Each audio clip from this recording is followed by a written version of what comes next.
Hello friends, അപ്പോൾ നമ്മളെ പുതിയൊരു വീഡിയോയിലോട്ട് എല്ലാവർക്കും സ്വാഗതം. അപ്പോൾ നമ്മൾ ഇന്നത്തെ വീഡിയോ എന്ന് പറയുന്നത് എപ്പോൾ ഇടുന്ന വീഡിയോനേക്കാളും കുറച്ച് ഡിഫറെൻ്റ് ആണ്.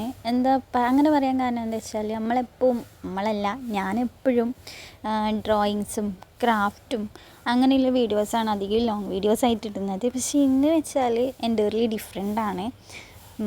ഇന്ന് ചെറിയൊരു എന്താ പറയുക, ഒരു ഉച്ചയോട് പ്രിപ്പറേഷൻസ് ഉച്ചയൂണ് ഒരുക്കങ്ങളെന്നോ അങ്ങനെ വേണമെങ്കിലും പറയാം. വലുതായിട്ടൊന്നും ഇല്ല, സാധാരണ കോമൺ ആയിട്ട് എന്താണ് വീട്ടിലുണ്ടാക്കിയത് അത് ഒന്ന് വീഡിയോ ആക്കി ഇടാമെന്ന് വെച്ചു. പെട്ടെന്ന് മൈൻഡിൽ വന്നൊരു തോട്ടായിരുന്നു. അതുകൊണ്ട് വലിയ ഇതൊന്നും ഇല്ല, ഉള്ളത് വെച്ച് ഓണം പോലെ പ്രിപ്പയർ ആക്കിയ കുറച്ച് കറികളും ചോറും ഇത്ര മാത്രമേ ഉള്ളൂ. അപ്പം നിങ്ങൾക്ക് ഇതുപോലെയുള്ള വീഡിയോ ഇഷ്ടമാണെങ്കിൽ കമൻറ്റ് ചെയ്യ്. അപ്പം പിന്നെ ഈ ചപ്പ എന്താ നിങ്ങൾ വിചാരിക്കുന്നത്? എന്താ വെച്ചാൽ കച്ചീരയാണ്.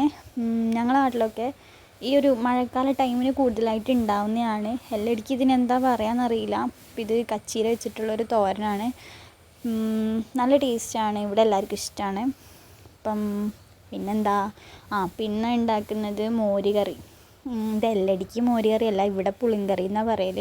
ഞാൻ ഹോസ്റ്റലിൽ നിൽക്കുന്ന ടൈമൊന്നും അവിടെ ഈ കറി ഉണ്ടാകുമ്പം പുളിങ്കറി എന്ന് പറഞ്ഞാൽ ആർക്കും മനസ്സിലാവില്ല. അപ്പം മോര് കറി എന്ന് പറഞ്ഞാലേ മനസ്സിലാവുള്ളൂ. അപ്പം അതും കൂടി നിങ്ങൾ നിങ്ങളുടെ നാട്ടിൽ എന്താ ഇതിന് പറയുവാന്ന്. അപ്പം പുളിങ്കറിയൊക്കെ ആക്കി വറുത്തിടുവാന്ന്.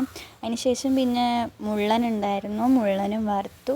അപ്പം ഇന്ന് ഉച്ചയ്ക്ക് ഫുഡിനായിട്ട് ഉണ്ടായിരുന്നത് ഈ മോര് കറിയും പിന്നെന്താ നമ്മുടെ കച്ചീരയും ഒരു കൊണ്ടാട്ടം മുളകും മുള്ളനും പിന്നെ മാങ്ങാച്ചാറുമാണ്. മാങ്ങാച്ചാറിൻ്റെ റെസിപ്പി ഞാൻ ഉടനെ അപ്ലോഡ് ചെയ്യുന്നതാണ് ഷോർട്ട് വീഡിയോ ആയിട്ട്.